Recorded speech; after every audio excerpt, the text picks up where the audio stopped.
All right, ladies and gents, we are back. It is movie trivia time. Fun Friday, lads. This is three movies for all men and all women.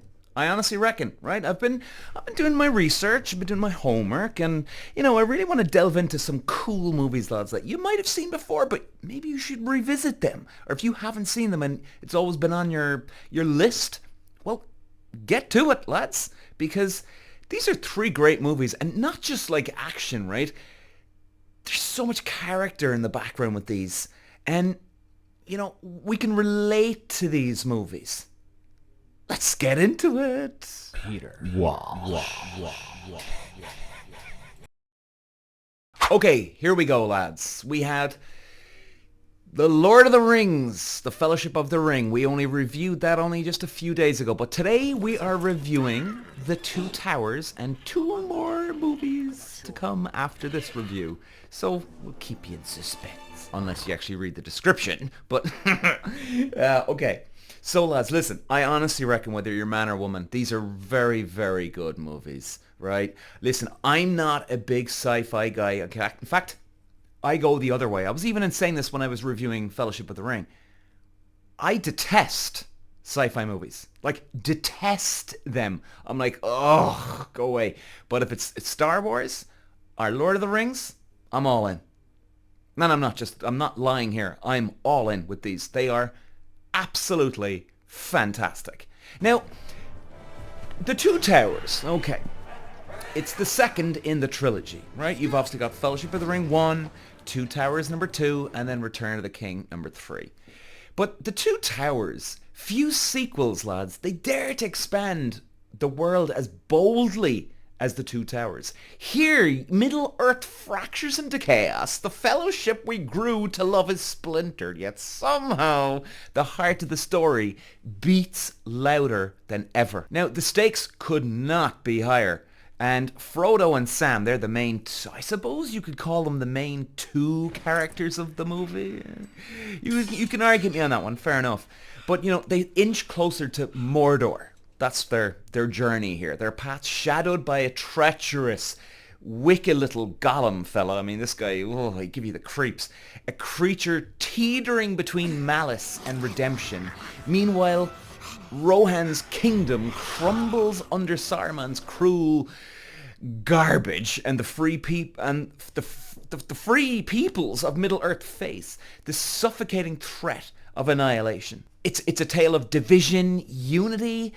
Our heroes, they're scattered, right? There's about sort of like 4 or 5 different stories going on in the movie. It's kind of a bit strange that way. But they're all fighting separate battles, emotionally and physically.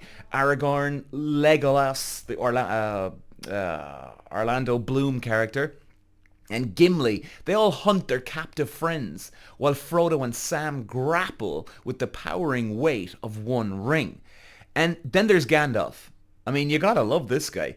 Reborn, carrying the wisdom and power the world desperately needs. The tension swells with every step.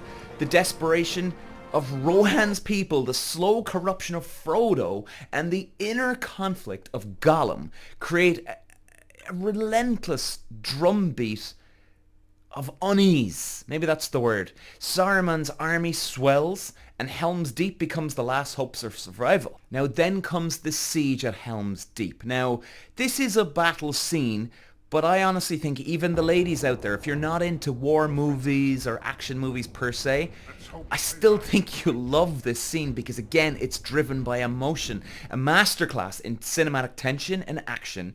The rain pours, the arrows fly, the walls of the ancient fortress groan under the weight of Saruman's army. Just when hope seems lost, Gandalf's promise, Dawn, arrives. We won't go into too much detail. Riding with certain people to shatter the darkness. But the victory feels fleeting, lads. The battle maybe or maybe not be won, but there's a lot more to go here because this is only teeing up for Return of the King, baby. And Frodo grows weaker, Sam more desperate, the shadow of Mordor looms even closer. Middle-earth may have glimpsed light, but the path ahead is darker than ever. I mean, honestly, lads, when I saw this movie, there was a couple of scenes in here now when, I was a bit bored, right? When there's the talking tree and all this, right? I'm not going to lie to you. Like, I was like, oh my God, what am I watching?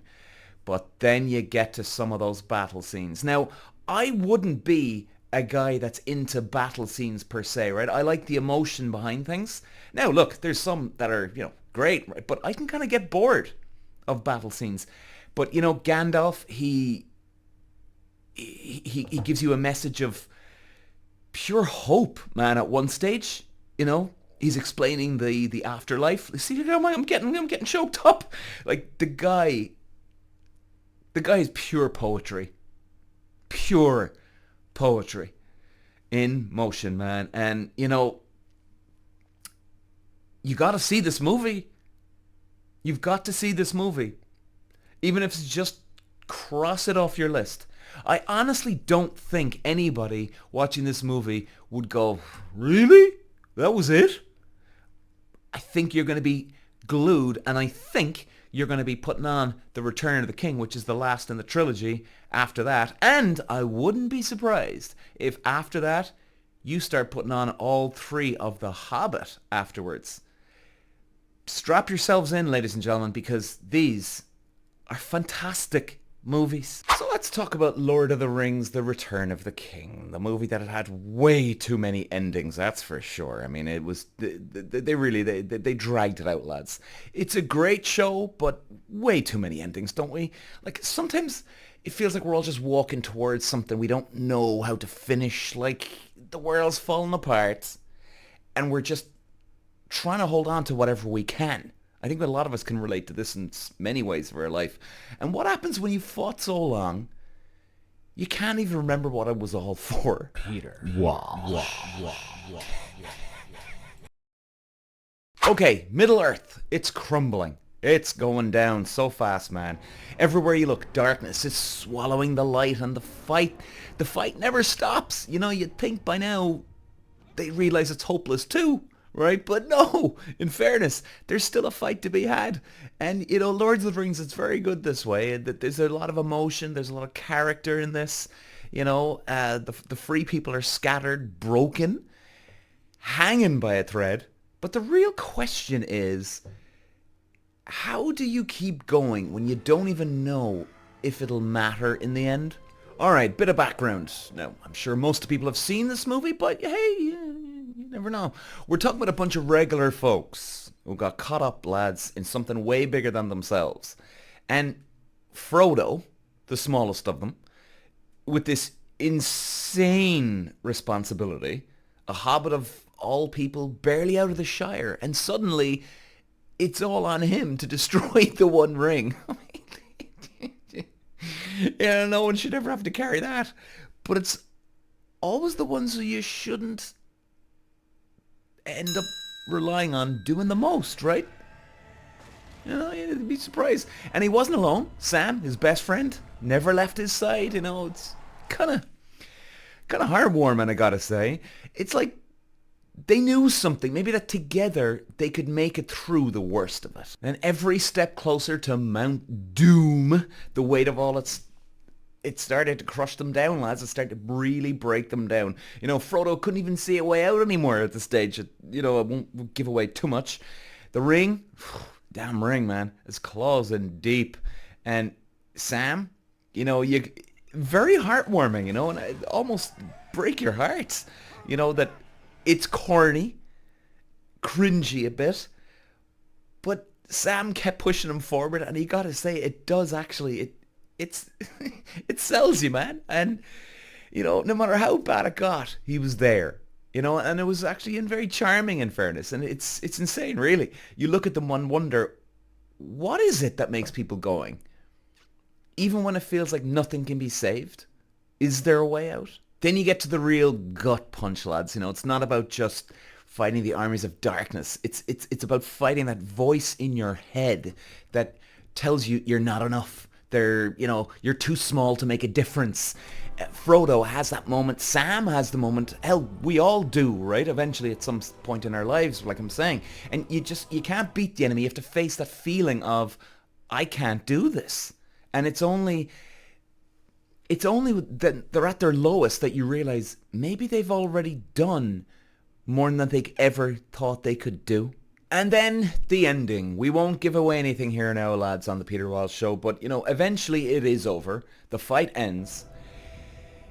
But it's not this big, loud, perfect ending, which I do applaud Peter Jackson, the director, for this. That there's no clean wrap-up. It's messy. It's messy.